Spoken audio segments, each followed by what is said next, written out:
Shalom, comunidad Bao, y a todos nuestros auditores, todas las personas que vean, ¿cierto?, este estudio. Mandamos un saludo desde Santiago de Chile. Aquí Ariel, ¿cierto? Moren, la comunidad Benei Adonolam. Estamos estudiando ya porque nos estamos acercando, ¿cierto?, a las festividades de otoño. Bueno, se viene el gran día, como allí dice, el gran día de la trompeta. O de sonar trompeta, o de soplar, literalmente. El sonido del teruá, la teruá. El Yom Teruá, como es llamado. Yom Teruá, cierto, es una gran fecha, es el gran día. Tiene varios nombres, de hecho. Día del recuerdo, el día del juicio, Año Nuevo también. Hay varios nombres con los que se le conoce a este gran día. Estamos aproximándonos a una fecha muy importante dentro del calendario hebreo o judío, eh, ya que contiene mucha relevancia, ¿no?, este día. O sea, si hay algo que a lo mejor para nosotros más determina nuestros planes, es el calendario, ¿no? Ya sea la fecha en la que estemos en el mes, en la semana, el día en que estamos, y estamos pendientes, a lo mejor de manera, ¿cómo se llama? Sin darnos cuenta precisamente todo el tiempo del ciclo en el que estamos viviendo, de una manera un poco inconsciente, pero el calendario nos marca bastante la vida. El calendario realmente afecta a todos nuestros planes. Y en la Torá no es la excepción. El pueblo de Israel estuvo inmerso, ¿cierto?, en una cultura en Egipto. Estuvo inmerso también posteriormente en una cultura en Israel. O en otra cultura externa como la babilónica, la siria, más adelante. Y bueno, tuvo bastante influencia, ¿cierto?, de cómo las naciones, los pueblos percibían el tiempo. De allí también que en nuestra fiesta encontremos que a lo largo de la historia se han agregado quizás algunas costumbres que no hallamos literalmente, a lo mejor en la escritura. La manera de celebrarlo, ¿no? Las costumbres, que van más allá de la mitzvah. Pero en sí, vamos a hablar hoy de este gran día. ¿De qué se trata? El gran día de la trompeta, el Yom Teruah. Un gran día, ¿no? Un día muy relevante. Em, ah, bueno, em, aquí la siguiente imagen para hablar. Bueno, me estoy tomando también de un estudio de Aaron Ibai.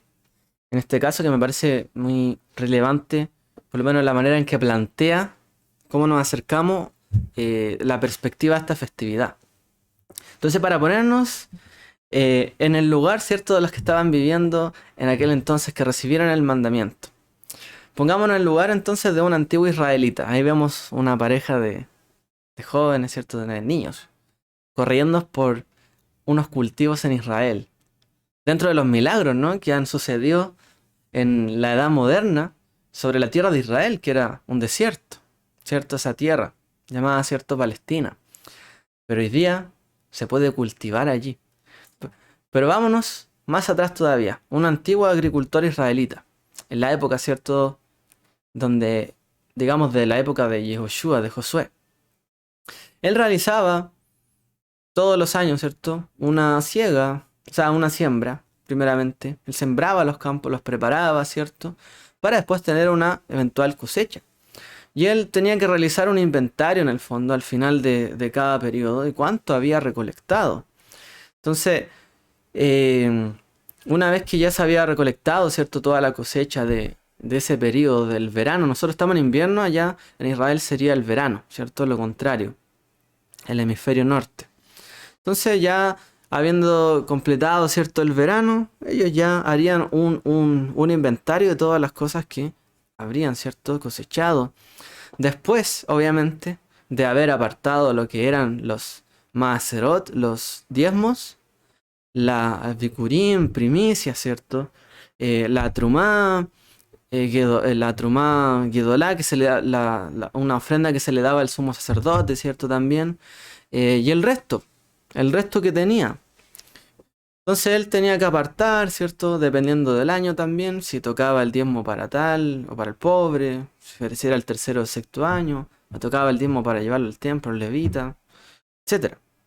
Pero él estimaba en el fondo cuánto aquello de la cosecha que había producido lo iba a destinar, por ejemplo, para que fuera nueva semilla para otra siembra.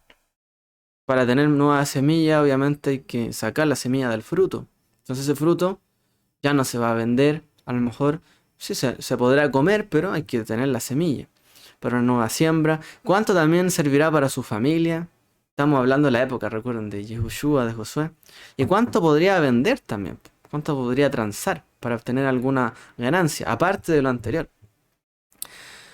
Pero al mismo tiempo se está realizando también, dentro de todo el ciclo del calendario, un inventario espiritual, como le llamarían en alguna literatura el Heshbon HaNefesh, un inventario del alma, un inventario, ¿cierto?, de nuestras personas.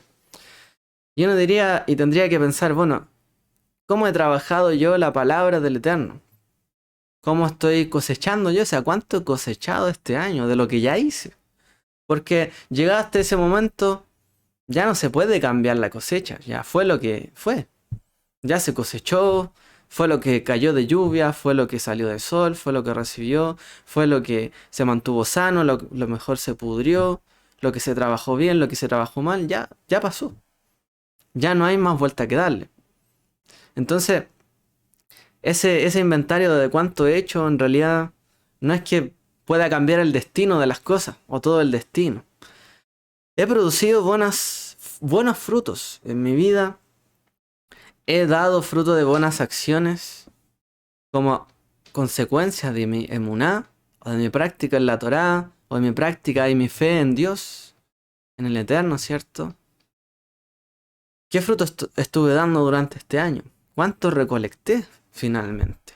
Porque todo lo que uno da, en algún momento, se recolecta, se ocupa. Aún nuestro intelecto. Si nosotros lo pensamos bien, por ejemplo, nosotros preparamos, ¿cierto?, nuestra mente, estudiamos, ponemos conocimiento sobre ella, pero llega un momento donde tenemos que cosechar. O sea, ¿en qué la estoy ocupando? Todo lo que estudié, todo lo que me esforcé. ¿La estoy ocupando en el trabajo? ¿O a lo mejor estoy haciendo diferentes emprendimientos? ¿La estoy ocupando en estudiar otra cosa? ¿Y qué estoy recogiendo de todo lo que ya hice y lo que involucré, ¿cierto?, en mi cabeza, en mi mente? Eh, ¿Cuáles son los frutos en el fondo de todo lo que gasté? A lo mejor todos los años que estudié, todo lo que Dios me permitió hacer trabajar, ¿qué es lo que estoy cosechando? Eh, He puesto aparte, como lo hacía el antiguo israelita, lo que le corresponde al eterno Dios, ¿o no? He puesto, ¿cierto?, como él lo hacía, que separaba el maaser, el diezmo, separaba la trumá, la ofrenda, primicias también. He puesto también yo algo de ello en mi vida, lo he apartado. Y si Dios realizara un recuento de mi vida, si no, porque uno siempre es muy generoso, ¿no? Consigo mismo. Quizás, bueno, digamos, la mayoría de las personas, quizás hay personas que sean muy pesimistas. Espero que no sea nuestro caso. Seamos optimistas, ¿cierto? Realmente. Pero bueno, uno es bastante optimista y dice, bueno, en realidad no estoy tan mal, hice esto bueno. Pero si alguien nos evaluara de afuera, y si fuera Dios mismo, el Eterno, quien evaluara nuestras vidas, eh, realmente me quedaré corto, coseché lo suficiente, rendí realmente durante este año, o tendré que ponerme, ¿cierto?, con la cabeza agacha, realmente, y disponer de su misericordia, de su bondad para que me perdone, porque en realidad fue muy poco lo que hice, o rendí. ¿Cómo puedo hacerlo mejor también un próximo año? ¿Qué puedo hacer mejor para el siguiente año, la siguiente cosecha? Son preguntas que podríamos hacernos, ¿no?, en esta fecha, y que se haría un antiguo israelita en estas fechas, precisamente. Entonces, bueno, nos fijamos entonces en lo que vamos a vivir próximamente, que es el Yom Teruah, o también llamado Rosh Hashanah, o Nuevo Año. Y suele caer, ¿cierto?, dentro de nuestros calendarios, por allí por septiembre, octubre. Depende del año, el calendario hebreo. Es muy importante. obviamente, esta festividad y tiene un significado espiritual profundo, como lo tenía también el significado, ¿cierto? Literal para un agricultor, pero también tenía que tenerlo para todo Israel. Ese ciclo, ¿cierto? Ese periodo tenía que ser significativo no solamente para el que cosechaba, sino para todas las personas. En algún momento tenemos que hacer un recuento, en algún momento tenemos que darnos cuenta el camino recorrido, hasta dónde hemos llegado. O sea, la vida no se trata de una intensa carrera donde no hay que detenerse ni ver cuánto hemos recorrido, ni evaluar si podremos seguir adelante. O sea, siempre hay que detenerse en la vida. Entonces, la Torá también nos plantea el Eterno, ¿cierto? A través del ciclo, y digamos ciclo natural incluso, de la vida, del el cambio de las estaciones, para que nosotros reflexionemos finalmente en nuestra vida, que lo apliquemos, veamos la sabiduría de los tiempos de Dios, los tiempos, ¿cierto? De las estaciones que vemos en el mundo, de las leyes físicas y naturales, pero que también veamos las leyes espirituales, ¿cierto? Que hay detrás de todo esto y el significado profundo que tiene para cada persona. Así que ese es el llamado de esta época para vivir el gran día de la trompeta, el gran día de el sonar, ¿cierto? La terubá. Em, este también es llamado una cabeza de año, ¿por qué? Por lo que estamos relatando, o sea, hay un recuento del año, de la cosecha, y vendrá otro periodo, otra cosecha. Por lo tanto, se suele contar de aquí también un ciclo. Por ejemplo, al final de este periodo de cosecha, ¿cierto? Vendrá se declaran también los años que son los años sabáticos, los años de reposo de la tierra, o si el otro año se sigue trabajando la tierra, o los años de jubilares, que son del Yobel, ¿cierto? Cuando se cumplían 50 años y había que dar un reposo también y una libertad en la tierra. Todo eso eran en estas fechas. Por lo tanto, todos esos preceptos están ligados a la tierra de Israel, ya a la temporada agrícola de la tierra de Israel. En efecto, los principios, los mandamientos, por ejemplo, los macerot, los diezmos, el de no cosechar las esquinas de los campos, no recoger, devolverse a recoger lo que se cayó en el camino, o, o permitir que los pobres, ¿cierto? Sacaran, ¿cierto? Del campo un poco, que el trabajador saque de la propia cosecha, lo que use para comer, no sé, otros mandamientos así, o el año de la Shemitah, desde cuando empezaba a contar, el año del Yobel, todos esos mandamientos están supeditados a la tierra de Israel. Dependen de la temporada agrícola de la tierra de Israel. O sea, son mandamientos que se deben cumplir en la tierra de Israel. No hay una obligación de cumplirlas fuera de Israel. Porque es otra época, otro tiempo. ¿Ya? Eso es un paréntesis. Entonces, aún así, ¿cierto? Nosotros sabemos que esta época es un nuevo ciclo. Pese a que la Torá dice otra cosa, ¿no? La Torá plantea cuál es el año nuevo. ¿Cuál es el inicio del calendario? Bueno, ya en Shemot, capítulo 12, Perek 12, ¿cierto? Pasuk, Aleph 1. Y el Señor habló a Moisés y a Aarón en la tierra de Egipto, diciendo: este mes será para vosotros, el principio de los meses será el primer mes del año para vosotros. Como ahí dice la imagen, Rosh Chodesh Nisan, el mes de Nisan o de Ab, que es el primer mes. ¿Cuál es el año nuevo? ¿El primer mes o el séptimo mes? Bueno, podríamos decir que los dos, y de hecho yo creo que aquí entendemos, ¿cierto? Que es tanto el primer mes, un año o no, un inicio de año, y del ciclo del calendario, digamos, religioso. Y por otro lado está el año, el nuevo inicio de año natural, pues que es el mes séptimo, que es cuando se hace el cambio de la cosecha, del campo agrícola. Y hay todo un cambio de estación. De hecho, por ejemplo, nosotros tenemos un inicio de mes, ¿cómo se llama? En enero, pero antiguamente se empezaba ¿cómo se llama? En marzo, que coincidiría un poco, ¿no? Más claramente con los cambios de los tiempos de las cosechas, ¿no? Ahí se entendería. Porque ahí sería el mes, en vez del mes noveno, sería el séptimo. Y sería como mitad de mes que se hace un cambio, ¿no? Eh, Eso se cambió en una época de guerras del Imperio Romano. Pero bueno, es otro paréntesis. Así que en realidad año nuevo sí lo es en cuanto al ciclo natural de las cosechas, del año jubilar, del año sabático, etcétera. Bueno, ¿dónde aparece esta mitzvah? Leemos allí el mandamiento. Dice, perdón, creo que se ve como un poco borroso aquí. No sé si será un efecto del zoom. Parece que sí. Bueno, dice, em, perdón, un segundo que me queda un poco pequeño para verlo. Ahí. Dice, Vaidaber Adonai el Moshe Lemor. Y habló el eterno Moshe diciendo, Daber el Bene Israel Lemor. Habla a los hijos de Israel y diles, Bajodesh Ashevií en el mes séptimo, Bejad la Jodesh, el primer día del mes. Y Gielachem Shabbatón Sichron.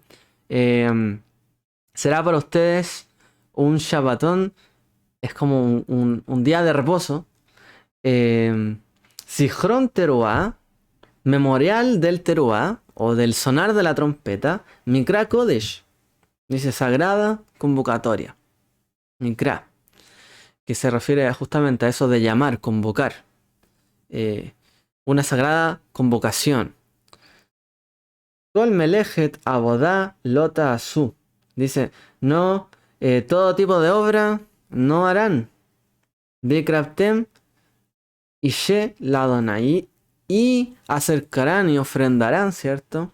Una, como dice, una ofrenda ígnea a Adonai. ¿Ya? Entonces llevaré una ofrenda prescrita, ¿cierto? Para ese día. Que más adelante se describe cuál va a ser la ofrenda del día, los sacrificios, ¿cierto? En ese día. Pero es un día especial. Entonces ahí dice, es llamado este día, ¿cierto? Shabbatón.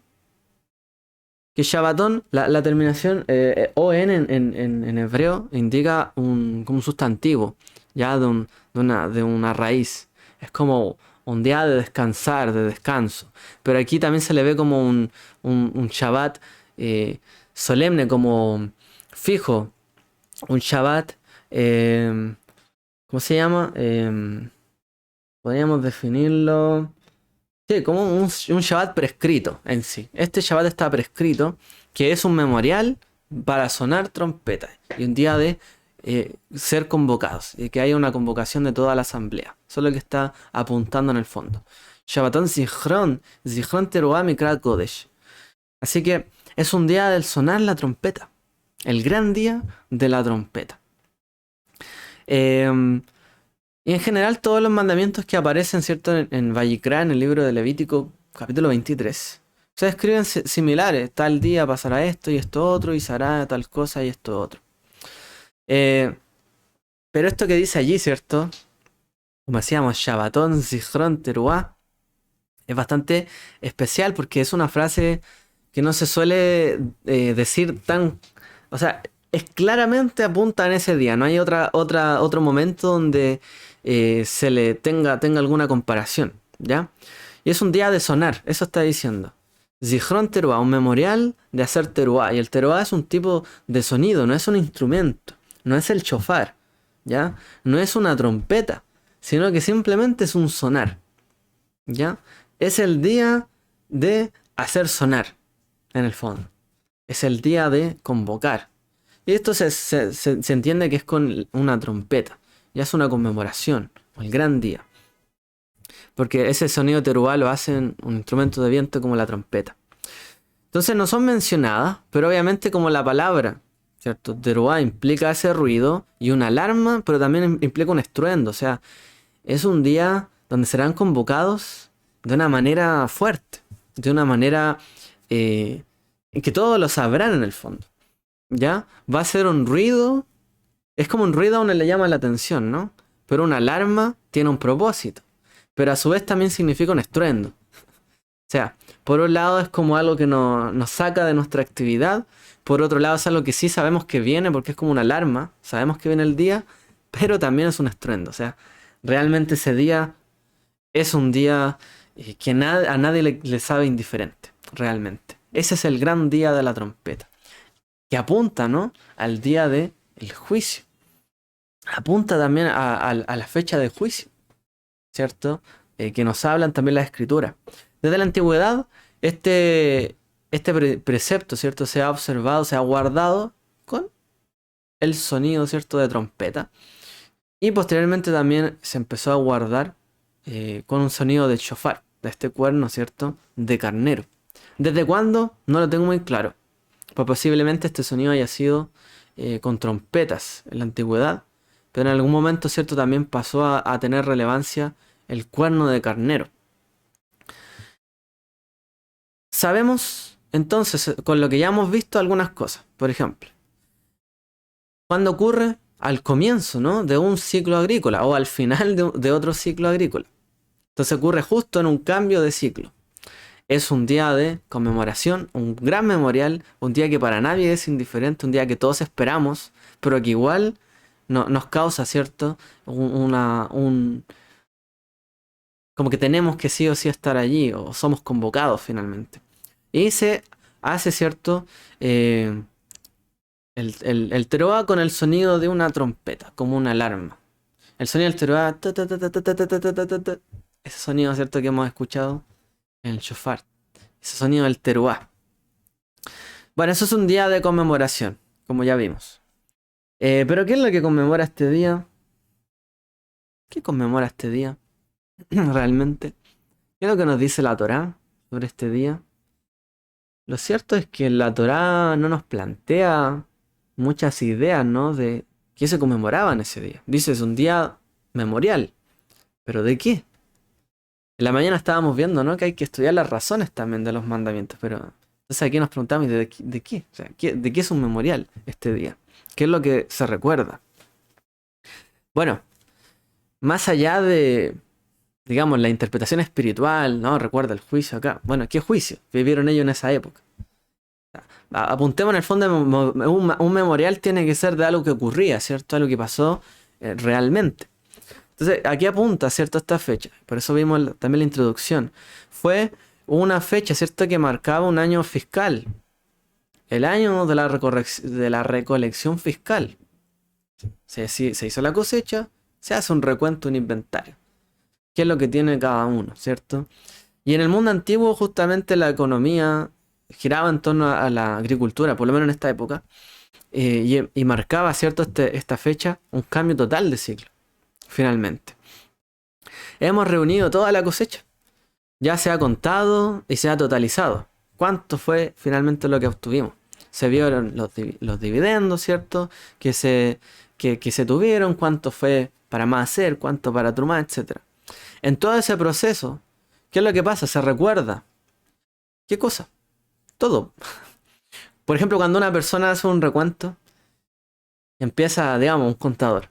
Va ahí, va mirando las cuentas. Y va chequeando una a una. Ah, sí, recuerdo cuando se hizo. Esto fue cuando se compró tal cosa. Ah, esto fue para no sé tal ocasión. Ah, esto fue cuando andaba no sé tal persona de viaje. Y así. O esto fue cuando necesitamos tal cosa y compramos tal momento, tal cosa, etcétera. Entonces, de una u otra manera nos empieza a recordar que todo, todo. Ese es un gran día de memorial porque todas las cosas son puestas delante en ese día. Todas las cosas son totalizadas y se encuentran allí mismo, puestas delante de. No hay manera de llegar a ese total o a ese final de la cosecha si no es habiendo hecho todo el proceso anterior. Por lo tanto, lo que de alguna manera trata de traer a colación son todos los acontecimientos, todos nuestros planes, todas nuestras habilidades, en lo que le empeñamos más tiempo, dedicación, esfuerzo, etc. Todo lo que contribuyó en el fondo para ese resultado final, que fue por obra, ¿cierto? Y bajo la supervisión de Hashem, del Eterno. Entonces, a medida que va a sonar la alarma, que suena el teruá, tenemos que ser alertados en el fondo de todas las cosas que han sucedido. Es como, y de hecho, en la contabilidad, ¿no? No solamente uno hace una contabilidad final, sino que después tiene que hacer algunos ajustes, ¿no? Tiene que ver que las cosas cuadren, porque no pueden quedar cosas descuadradas. No puede ser que haya cosecha de más, o sea, ¿a dónde, cierto?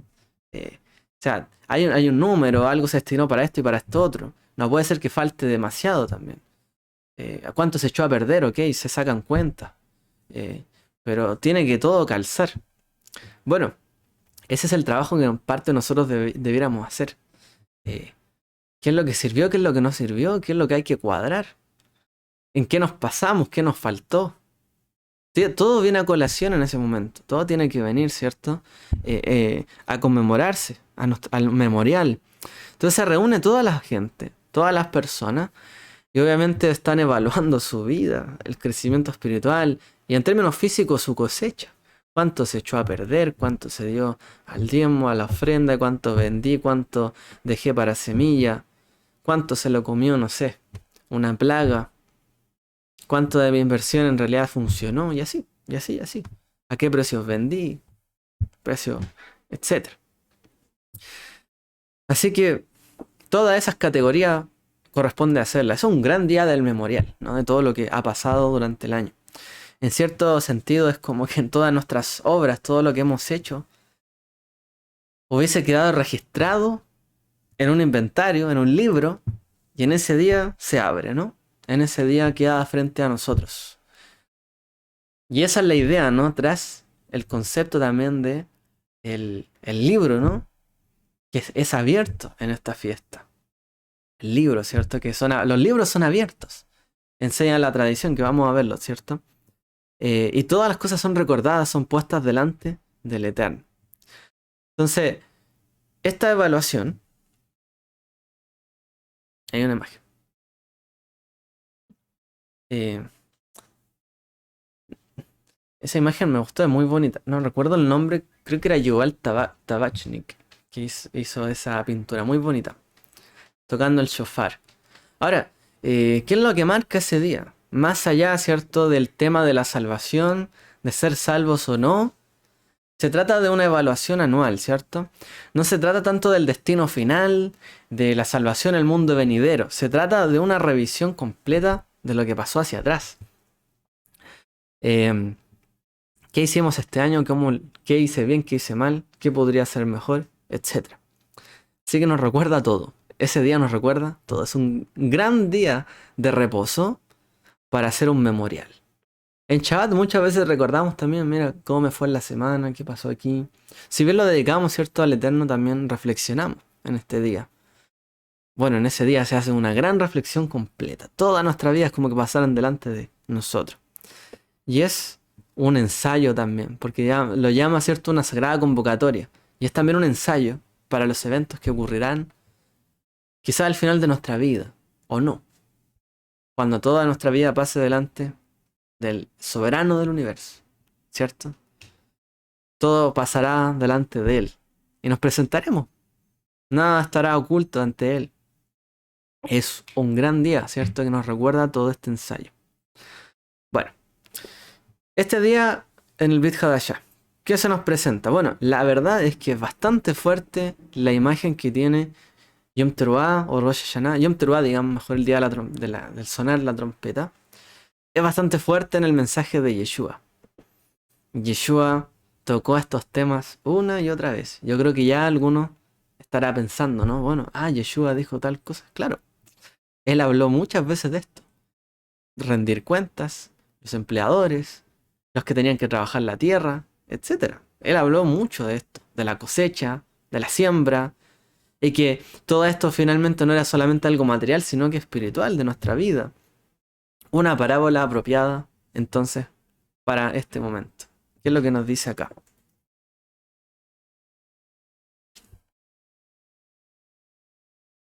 Em, ¿Me pueden escribir ahí por si acaso en el Zoom o en YouTube si es que la imagen se ve bien? Que veo aquí como que se queda un poco pegada la imagen. Puede ser la pantalla solamente. Si me confirman, por favor. Si no, para hacer un refresco de la pantalla, de la cámara. Se ve bien. Borrosa. Se queda pegada algunas veces. Mm, a ver, denme un segundo. Vamos a desactivar y activar nuevamente. A ver si ahí se arreglará. Más adelante si se queda, por favor, o pegado, de repente me avisan de nuevo. Para ver si puedo hacer algo. En YouTube se ve bien. Ah, gracias. Puede que en suma haya algún problema entonces. Ya, perdón. Ahora sí volvemos. Una parábola apropiada para este momento. Dice Yeshua en Mateo 25. Porque el reino de los cielos es como un hombre que al emprender un viaje llamó a sus siervos y les encomendó sus bienes. Y a uno le dio 5 talentos, y a otro 2, y a otro 1, y a otro, y cada uno conforme a su capacidad. Y se fue de viaje. El que había recibido los 5 talentos enseguida fue y negoció con ellos y ganó otros 5 talentos. Asimismo, el que había recibido los 2 talentos ganó otros 2. Pero el que había recibido 1 fue y cavó en la tierra y escondió el dinero de su señor. Después de mucho tiempo. Perdón, me adelanté. Después de mucho tiempo, vino el señor a aquellos siervos y arregló cuentas con ellos.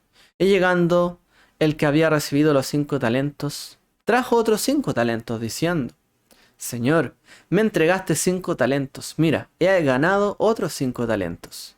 Su señor le dijo: Bien, siervo bueno y fiel, en lo poco fuiste fiel, sobre mucho te pondré. Entra en el gozo de tu señor.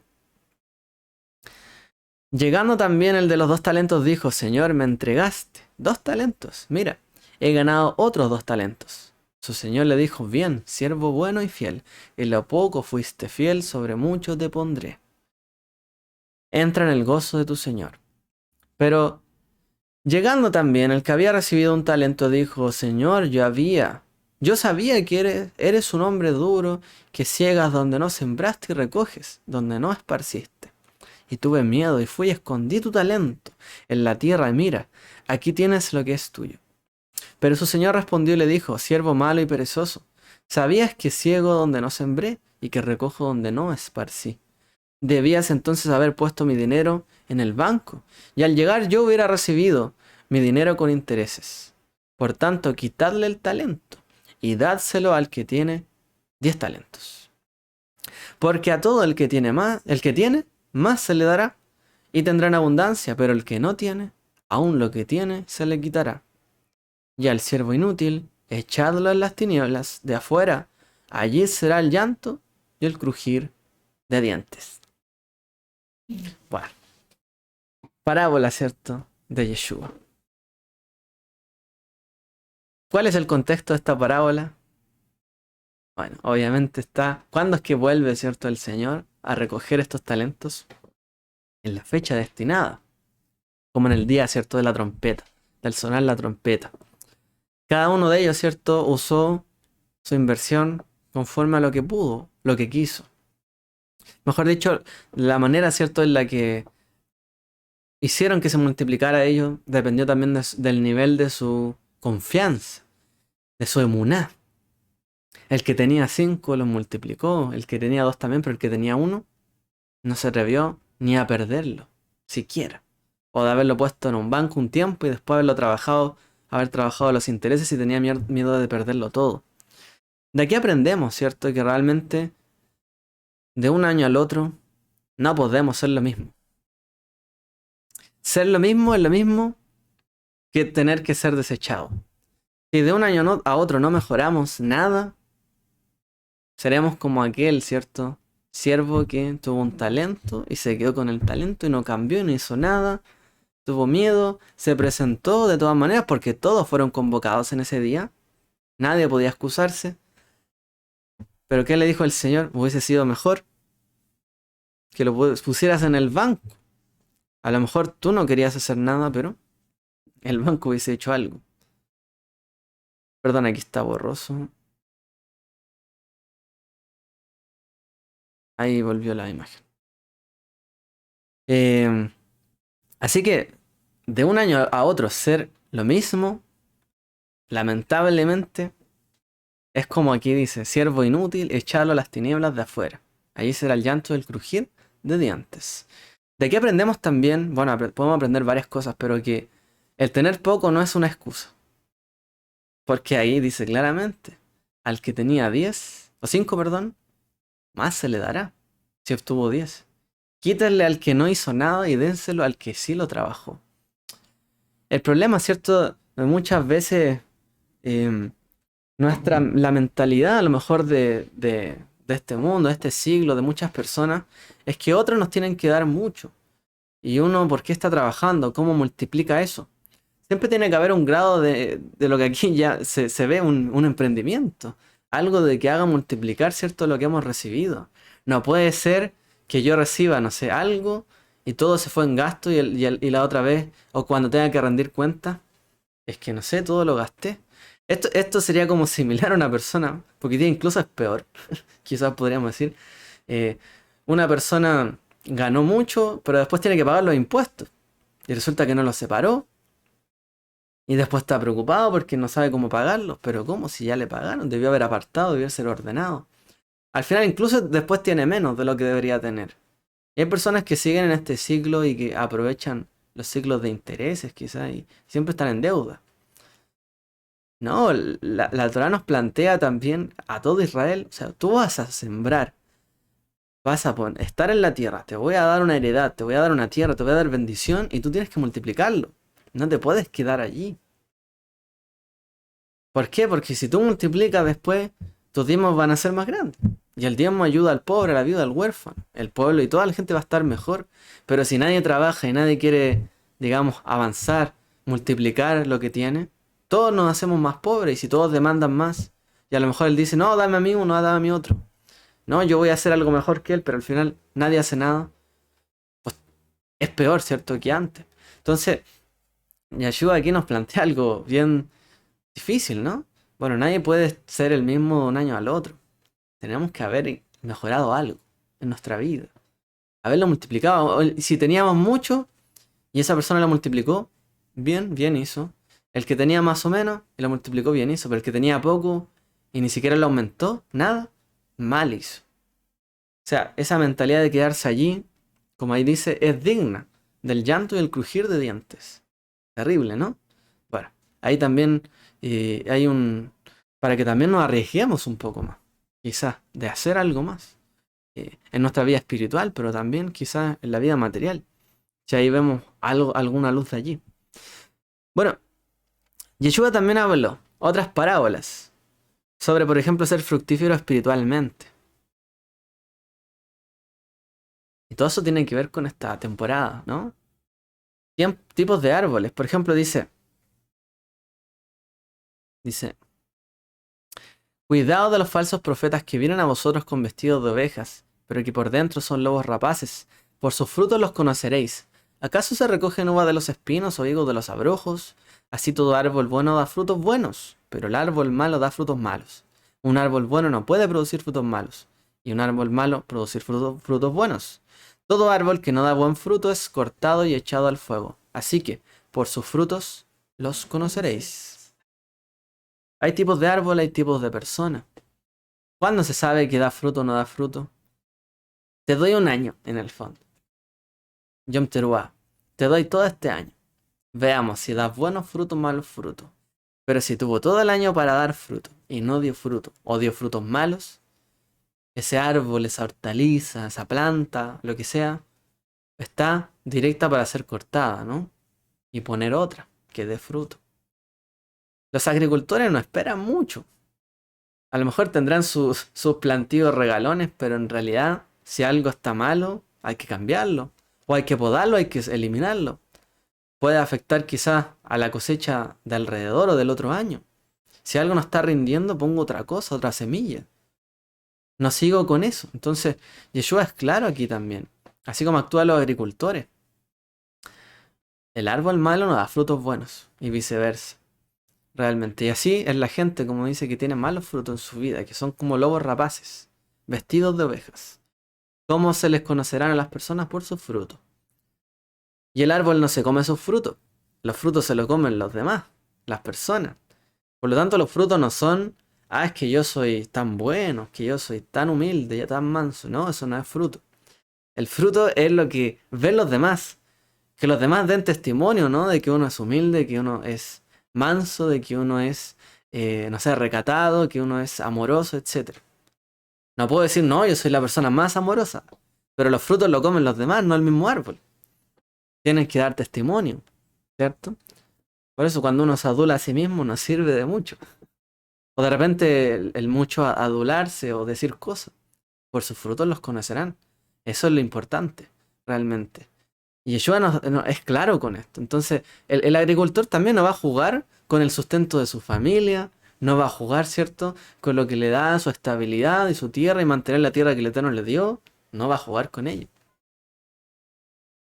¿Y por qué pensamos nosotros que a lo mejor el Eterno sí podría plantearse o tener tanta misericordia quizás de nosotros? O de alguna manera en la que somos que tenemos que cambiar. Todos actuamos por conveniencia, todos queremos, ¿no? La mayor cantidad de frutos por el menor esfuerzo. Si todos actuamos así. Pero también no solo vemos nosotros por nuestro propio beneficio, también hay quien nos juzga, ¿no? Y no podemos ser inconscientes de ello. Porque la persona que es como un lobo rapaz vestido de oveja es que está buscando su propio beneficio. Y no considera que hay alguien que lo está observando. O si lo considera, se hace el loco. O la loca. Pero hay alguien que lo está viendo todo. El árbol bueno se conoce por su fruto, el árbol malo se conoce por su fruto. Todo esto tiene que ver con esta época. También dice, me salté uno, ¿no? A ver. No.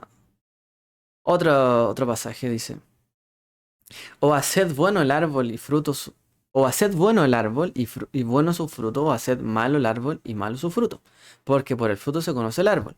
Camada de víboras, ¿cómo podéis hablar cosas buenas siendo malos? Porque de la abundancia del corazón habla la boca. El hombre bueno de su buen tesoro saca cosas buenas, y el hombre malo de su mal tesoro saca cosas malas. Y yo os digo que de toda palabra vana que hablen los hombres, darán cuenta de ella en el día del juicio. Aquí dice que no solamente el Eterno recoge nuestras acciones, nuestros frutos, sino nuestras palabras, todo el año. Porque por tus palabras serás justificado y por tus palabras serás condenado. No solamente hay que pensar qué hice, qué logré, cuáles fueron mis planes, se resultaron o no. ¿Cómo hablé? ¿Qué dije este año? ¿Cuál fue mi discurso a lo largo del año? ¿Fui una persona pesimista, falto de fe, con doble ánimo? ¿Le hablé mal a medio mundo? ¿Le respondí mal a medio mundo? ¿O al contrario? ¿Le hablé bien, hice el bien, provoqué el bien, generé amistad entre la gente, provoqué que la gente igual se acercara entre sí? Bueno, por toda palabra dice también Yeshua que seremos justificados o condenados. Ese ejercicio también lo tenemos que hacer. El libro de la vida. Bueno, uno de los conceptos que salen, ¿cierto? En esta época. De Yeshua podríamos ver un montón de parábolas y mensajes que él dio al respecto. Queda ahí como tarea para la casa, pero en realidad él habló siempre en este sentido. El libro de la vida, que se conoce en esta época, ¿cierto? En esta fecha del cual se habla, se sabe que es el libro donde se registran los nombres, ¿cierto? Y las acciones de las personas. Y es uno de los símbolos característicos de esta fecha en el judaísmo. El libro de la vida, que se hace inscrito en el libro de la vida. O inscripto, como dicen en Argentina. El Nuevo Testamento también habla, obviamente, de todo esto. ¿Qué es lo que nos dice? Porque en esa época existía todavía el judaísmo y toda esta concepción, ¿ya? De la Torá.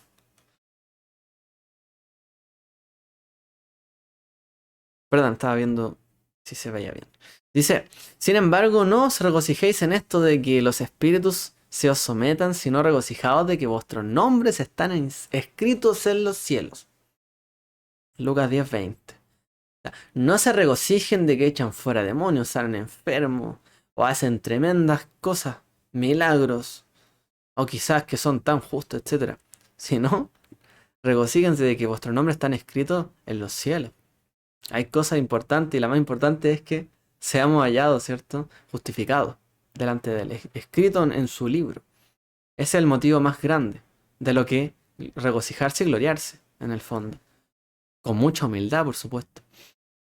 También dice Filipenses, en verdad, fiel compañero, también te ruego que ayudes a estas mujeres que han compartido mis luchas en la causa del Evangelio, junto con Clemente y los demás colaboradores míos, cuyos nombres están en el libro de la vida. Dice Shaul. Nuevamente, el libro de la vida.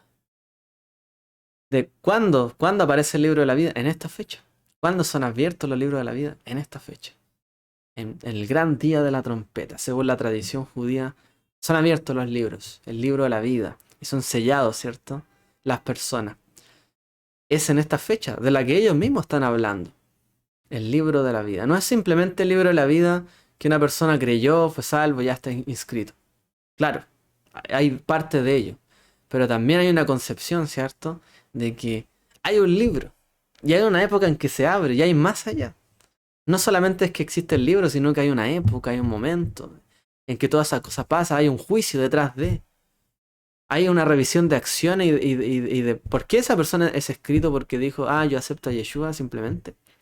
O porque esa persona cuando creyó, en realidad se arrepintió y a su mente vino un espíritu de arrepentimiento que pesó toda su vida, sus acciones pasadas, sus palabras, y se dio cuenta que estaba errado y decidió en ese momento arrepentirse de todo ello y cambiar. Claro, pues ahí se revisaron todas las acciones. El libro de la vida no solamente apunta a confesar y ya, sino a todo el peso que lleva y conlleva ese libro. Y es lo que estamos viendo, ¿cierto? Es lo que hemos visto hoy. Borrando los pecados. Otro concepto que aparece, ¿cierto? Y es parte de esta.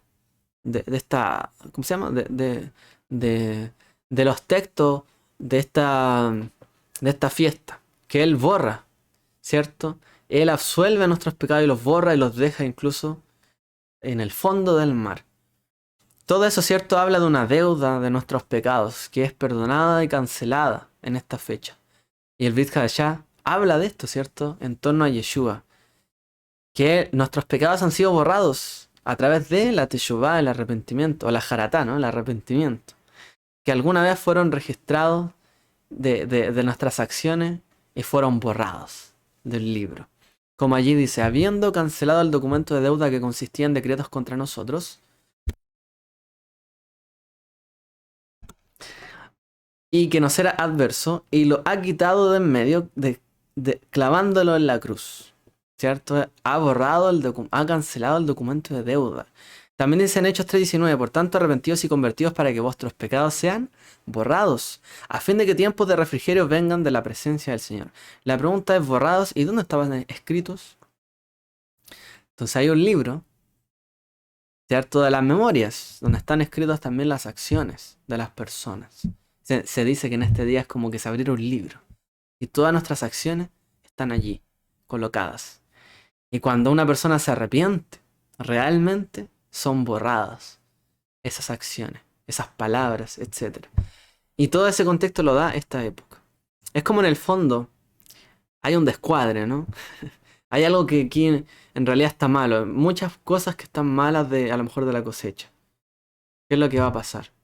Bueno, van a ser borradas. Te voy a dar una nueva oportunidad para el siguiente año. Van a ser borradas, como que no hubieses desperdiciado nada. De hecho, ¿qué le dice en la parábola de Yeshua? Si solo lo hubieses puesto en el banco, basta con que me dé intereses. Nada más. Con que seas tú y la cosecha que resultó para bien. Y todo lo demás se pudrió, ok. Pero con que estés tú y tu vida y ahora hayas cambiado, todo lo que sea adelante, aunque sea poquito que hagas, es como un interés. Todo ese poquito de interés que ganes es suficiente, en el fondo, para el amo y el eterno, ¿no? Aun cuando una persona a lo mejor después de confesar no se convierta en una persona justa, piadosa, que a lo mejor haga miles de mandamientos. Pero esa persona se arrepintió.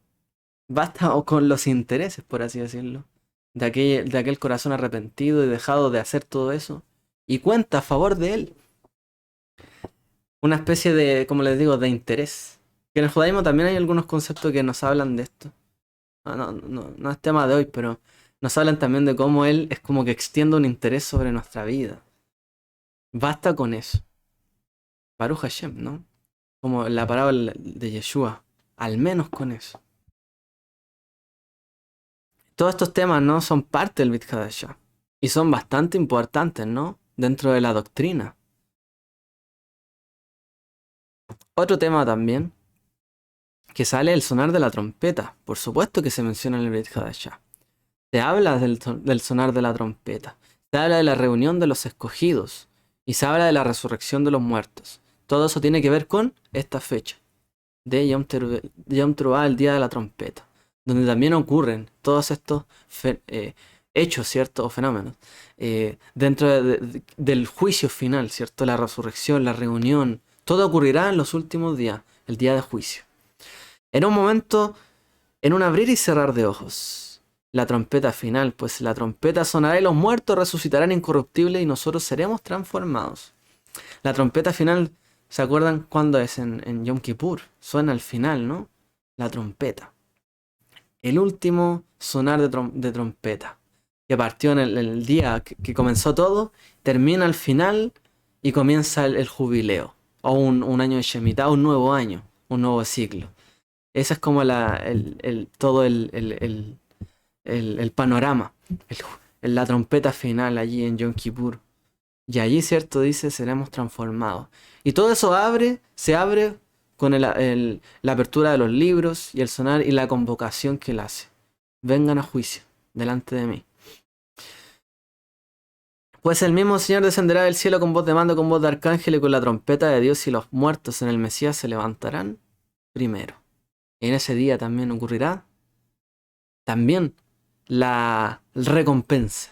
¿Y cuál es la recompensa de aquellos, cierto, que murieron con fe, esperando la venida del Mesías, en que el Eterno, cierto, cumpliría sus promesas y murieron creyendo? Serán los primeros en ver la promesa, cierto, de la resurrección. Todo eso se verá en una época como esta. Pero bueno, vámonos un poco a la actualidad. No solo es un día de juicio, de revisión, es un día que también es alentador. No todo es tan terrible. Es un día esperanzador porque viene el día donde se acabará todo el llanto, el sufrir del mundo, las guerras, toda la crueldad que existe, ¿cierto?, en este mundo. Y habrá nuevamente alegría, regocijo, y cada uno recibirá su porción justa. Porque en este mundo no hay paz porque no hay justicia. No hay verdadera paz porque cuando hay injusticia la gente no está tranquila. Y hay lugares donde ocurren terribles injusticias. Bueno, en ese entonces habrá juicio y habrá justicia. Realmente. Será un día esperanzador. Un día realmente importante. Y es un día también donde las familias se reúnen y comen. Y se alegran, ¿no? Como ahí dice en el libro de Nehemías, nos muestra también lo que ocurrió en esta época. En sus días, ¿cierto? De cuando se reconstruyó el templo. Y en el primer día del mes séptimo, el sacerdote Ezra llevó la ley ante la congregación, que constaba de hombres y mujeres que podían entender lo que oían, es decir, que entendían el hebreo, porque ellos en ese momento estaban como hablando arameo. Luego les dijo: id, comed ricos manjares y bebed, y enviad porciones al que nada tiene preparado, porque hoy es día santo para nuestro Señor, es decir, el día de la trompeta. No os entristezcáis, porque el gozo del Señor es vuestra fortaleza. Esa frase, ¿no?, que se escucha bastante de parte de los creyentes. El gozo del Señor es vuestra fortaleza. ¿De dónde viene? Del día de la trompeta, Yom Teruah. De allí viene esa frase. El gozo del Señor es nuestra fortaleza. Por eso dice también, gócense. ¿De qué? De que de que su nombre esté inscrito en el libro. No se gocen, dice Yeshua, de que echaron fuera demonios, algo. Gócense de que su nombre está escrito. Porque el gozo del Señor es nuestra fortaleza. El saber que y tener la convicción de que estamos tomados de su mano, siguiendo su justicia, siendo convocados por Él, limpiando nuestra vida, haciendo este recuento, y que Él tenga de nosotros misericordia, es suficiente fortaleza. Aunque sean días terribles, difíciles, de juicio, es suficiente fortaleza para mantenernos en pie. Así que es un día muy, muy alentador. Y en los días, ¿cierto?, de hoy, de estos tiempos, lo que se hace es que en la tarde inicial, ¿cierto?, porque el día hebreo comienza en la noche, en esa tarde inicial se hace una cena, una linda cena, ¿cierto? Se acostumbra también a confesar pecados, a confesar en una pilita de agua, que eso lo hablamos la semana pasada, ¿cierto? ¿Se recuerdan? Y se hace toda una comida y un momento que trata de juntar a la familia, pero también de alegrarse, de tener gozo, porque no estamos desamparados. No vamos a juicio sin prepararnos bien. Por eso la idea es prepararnos durante todo este periodo Porque cuando alguien va a juicio, tiene que prepararse. No preparar la excusa, preparar su vida, realmente. Para saber delante de quién nos vamos a poner en pie, ¿no? Pero también sabiendo quién es nuestro abogado, quién es quien nos representa y en quién hemos tenido el perdón y hemos recibido cierto perdón de pecados.